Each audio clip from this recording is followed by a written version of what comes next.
Hi, I'm Kirsty Foster, founder and family coach here at parentlikeyou.com.au. Today I'm going to talk to you about how to teach your children to be more grateful. Now I know this is a really common challenge for many families. You give so much to your children, you pour your time, your energy and your money into them and their upbringing, and sometimes you feel like they're just not being very grateful. And I know this is really challenging, but remember, we're talking about the long game here. So keep doing the hard work, and in the end, I'm sure they'll look back on their childhood and be very, very grateful for all the hard work that you've put in. But in the meantime, here are 3 really practical strategies that you can use to help teach your children to be more grateful in the current moment. Okay, first up is grateful dinner time practice. Now, if you're lucky enough to have family dinners, then this is an amazing way to bring your whole family together and talk about one thing around the dinner table that everyone is grateful for. So for our family, we only managed to start doing this after COVID because my husband used to work and not always get home for dinner. But thankfully, this is one blessing from COVID, I guess, is that now we're all able to have family dinners and we can really get into our grateful dinner time practice. So even my 4-year-old, he manages to think of something every single night that he's grateful for. And at first it was just silly little things like I'm grateful for the thing that happened 1 minute ago, or I'm grateful for my new toy or whatever. But now he's starting to think more deeply about what he's really grateful for. So we're getting some beautiful comments coming through. And I've also got a 10-year-old and a 13-year-old, and it's really heartwarming to see how much they are grateful for, and how that over time, they've been doing this for almost a year now, how over time they're really beginning to think deeply, and you're starting to see them really reflect on their life and think about what they're truly grateful for, which is really amazing.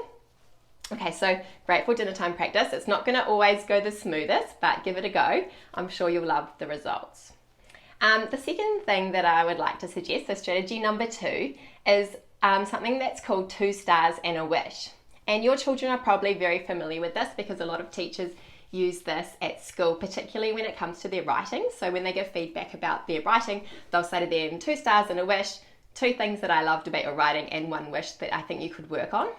So I want to use this concept because it's familiar with many of your children if they go to school, of course, and turn this into a grateful bedtime practice. So every night when you're saying goodnight to them, when you're tucking them into bed, or if you're reading them a bedtime story, or simply just popping in to say goodnight, then you can say to them, right, what are your 2 stars and a wish from today?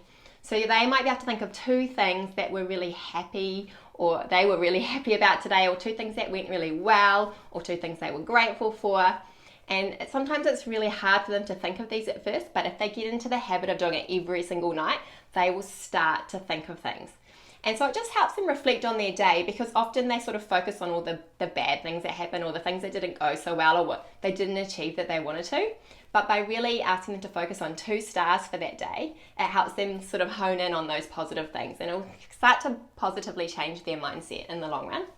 And then the wish could be, I wish that I could, and it could be something really big, like I wish I could be an astronaut, or it could be something really simple, like I wish that I could spend more time with you. So whatever it is, it's really, really good feedback for you to take on board so that you can apply it. Now, probably best to avoid the I wish that I had, like I wish that I had heaps of toys and I wish I had lots of money, and don't discourage them from saying it, but try and probe them a bit deeper and say what, bigger wishes or more sort of aspirational wishes rather than material wishes. And the third strategy is all about role modeling. So I know this is hard when you've had a busy day and you're stressed at work and the kids haven't been behaving as well as you'd like. It's sometimes really hard to be grateful yourself. But if you can try and role model every day, just say 1 thing that you're grateful for, just out of the blue. So this is additional to your dinner time practice. Just 1 thing during your day, say, do you know what? I'm really grateful for the beautiful weather we're having today. Or I'm really grateful to have you in my life because you're so funny and cute and I just love you so much. So whatever it is, it doesn't have to be about any particular topic, just whatever you feel in the mood to share. If you can start trying really hard to role model being grateful yourself, then of course they're going to learn to do this as well. And it'll just become natural for everybody in the family. Okay, so I hope you like those strategies. The three strategies again. First, grateful dinner time practice, 2, 2 stars and a wish at bedtime, and 3, role modeling, being grateful yourself.